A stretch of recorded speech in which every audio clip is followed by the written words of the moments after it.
sabe? Nós humanos andamos muito ocupados nesses últimos milênios. Desde que paramos de arrastar a mão no chão, demos um grande salto de chimpanzé a Homo sapiens. Fizemos muita bobagem, isso é certo. Mas também criamos umas coisas muito legais. E isso me fez pensar. Daqui a milhares de anos, quando estudiosos olharem para trás para fazer uma lista das invenções mais transformadoras e importantes da história da humanidade, o que será incluído nela? A lâmpada elétrica? O motor a vapor? O motor de combustão interna? O avião? O automóvel? E, é claro, o pão fatiado. Mas bem lá em cima, no panteão, junto com todas essas coisas, existe uma inovação mais recente, uma nova invenção que surgiu do nada e em pouquíssimos anos passou pelas nossas vidas como um verdadeiro tufão. A invenção em questão, é claro, é a World Wide Web. Um universo incrível e surrealista que gerou grandes fortunas, sustentou inúmeras indústrias e mudou a maneira com que o mundo trabalha, brinca, se comunica, faz compras e até como se apaixona. Meu nome é John Heilemann e estou aqui para contar a história da ascensão da rede, da obscuridade para a ubiquidade global. É uma história que conheço como a palma da mão, pois como jornalista assisti da primeira fila desde o início.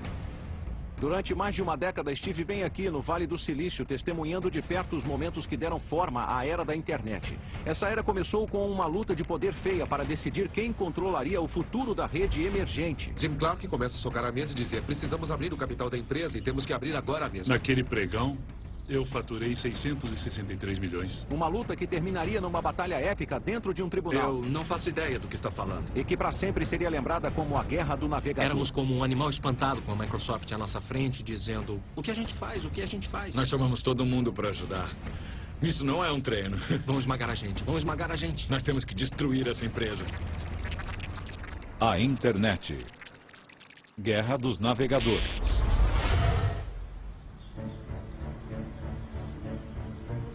Hoje todos estamos acostumados com a rede, com os seus grafismos e sons enfeitados, onde um clique do mouse pode nos direcionar a um novo caminho. Quem sabe onde se pode parar? Ah, que droga! Mas no início dos anos 90 a rede era muito diferente. Era basicamente uma rede de pesquisa obscura, inventada alguns anos antes por um cientista inglês chamado Tim Berners-Lee. Havia umas poucas e preciosas páginas na web, e as que existiam não eram nada mais do que linhas e linhas de textos chatos.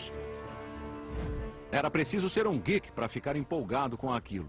Mas um desses geeks, um estudante visionário de ciência da computação da Universidade do Illinois chamado Mark Andreessen, teve uma ideia doida. Ele imaginou um futuro onde todo mundo, inclusive gente comum como você e eu, adotassem a rede como parte da nossa vida diária. O Andreessen trabalhava num cubículo perto de mim e ele estava trabalhando num produto diferente. E aí ele ficou todo doidão com essa coisa chamada web. Naquela altura a internet era só para nerds mesmo, era só para acadêmicos, pesquisadores e cientistas, e não havia nada que pessoas comuns podiam fazer nela, mas era tão útil para quem a usava que eu achava que todos deveriam poder usá-la. Aí ele disse: cara, esse lance vai mudar o mundo, vai ser demais, é tipo uma hipermídia global. Aí eu só virei e disse: então tá. Andreessen podia ser o mais animado de todos, mas logo ele e vários de seus amigos programadores da faculdade estavam tentando deixar a web mais fácil de usar e mais intuitiva, colocando imagens, fotos e ferramentas de áudio e vídeo. O fruto de seu trabalho foi este: um software simplíssimo do tipo aponte e clique, o primeiro navegador gráfico da web. E cada vez que você surfa na internet hoje, está usando um de seus descendentes.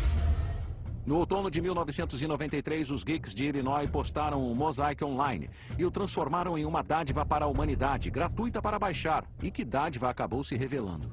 Quando fizemos o anúncio em nosso grupo de notícias, naquele momento um grupo de notícias da Usenet, e eu disse: alguém por aí quer participar do teste beta? E como eu tive 12 respostas, mandei o navegador para 12 pessoas, e a partir daí se espalhou como um vírus, de 12 para 100, para 1000, para 1 milhão.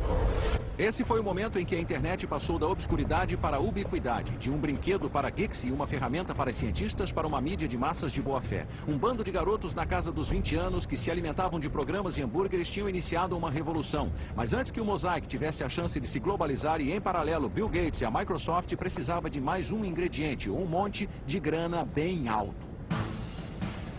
Este prédio caríssimo foi um presente para a Universidade Stanford deste homem, um de seus ex-professores, Jim Clark. Garoto pobre do oeste do Texas, Clark era um ex-desistente do colégio que se transformou em professor de ciência da computação em Stanford e fundou a empresa Silicon Graphics, o que o tornou uma lenda no Vale. Ele gostava de carros velozes, vinhos caros e de fazer peripécias que desafiavam a morte, como pilotar um avião de acrobacias. A primeira vez que nos encontramos, ele me levou num passeio de helicóptero que quase nos matou. Mas tendo deixado a Silicon Graphics, Clark queria uma coisa nova, uma coisa grande. Quando viu o Mosaic, logo ficou convencido do que havia encontrado. Eu tinha passado muitos anos pensando na convergência de diferentes tipos de mídia com tecnologia digital. Então formou-se na minha mente a ideia de que a internet e a World Wide Web seriam a coisa que anunciariam essa convergência.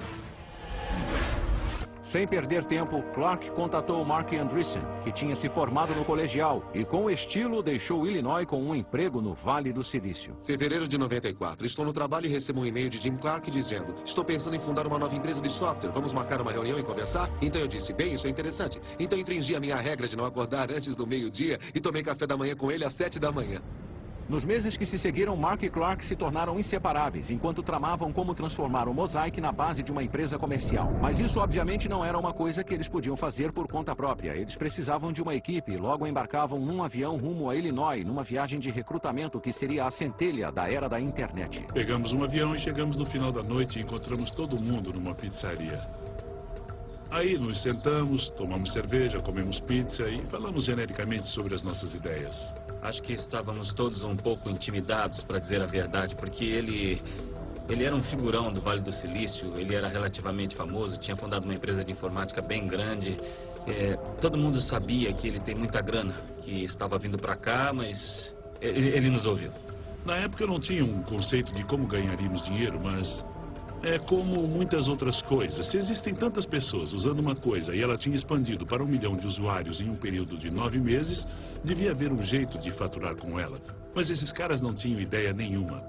Na época, o que importava a Clark era fazer os geeks de Illinois subirem a bordo. Então ele lhes fez uma oferta muito além de seus sonhos mais loucos. E cada um de nós voltou com brilhos nos olhos, meio nas nuvens, sabe? E eu estava só no primeiro ano da universidade.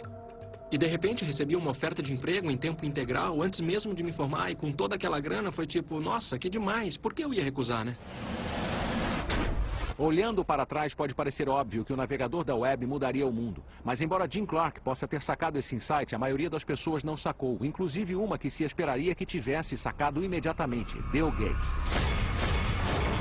Gates, é claro, era o cofundador CEO da Microsoft, a mais importante e fantasticamente lucrativa empresa de alta tecnologia de todas. No decorrer de 2 décadas, a Microsoft tinha estabelecido praticamente um monopólio sobre os sistemas operacionais dos PCs e tinha usado esse monopólio para passar a controlar toda a indústria da computação. A web era cyberespaço na forma de uma estrada enorme, veloz e estagiante, capaz de levar você aonde sua curiosidade o conduzisse. Mas Bill Gates achava que essa estrada da informação devia ter pedágio. A Microsoft controlaria todas as cabines e todos deveríamos pagar para dirigir nela. Valeu, cara. O sistema online de Gates se chamava, nossa, que surpresa, Microsoft Network. E em 1994, muita gente inteligente presumiu que ele conseguiria impingi-lo ao mundo, como era de costume. Ali estava a super autopista de informação que os futuristas vinham prevendo há anos. E embora Gates ainda não tivesse se dado conta, o seu pior pesadelo estava para se tornar realidade. Um bando de moleques tão jovens e ambiciosos quanto ele já estava para ameaçar tudo o que ele representava e tudo o que a Microsoft tinha realizado.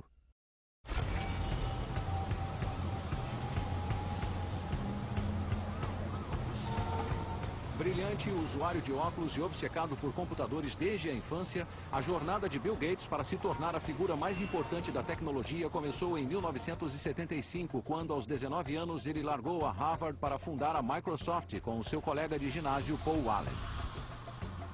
A visão de Bill Gates era simples e muito ambiciosa. Um PC em cada mesa, em cada lar e em cada escritório. E cada um desses PCs rodando com software da Microsoft.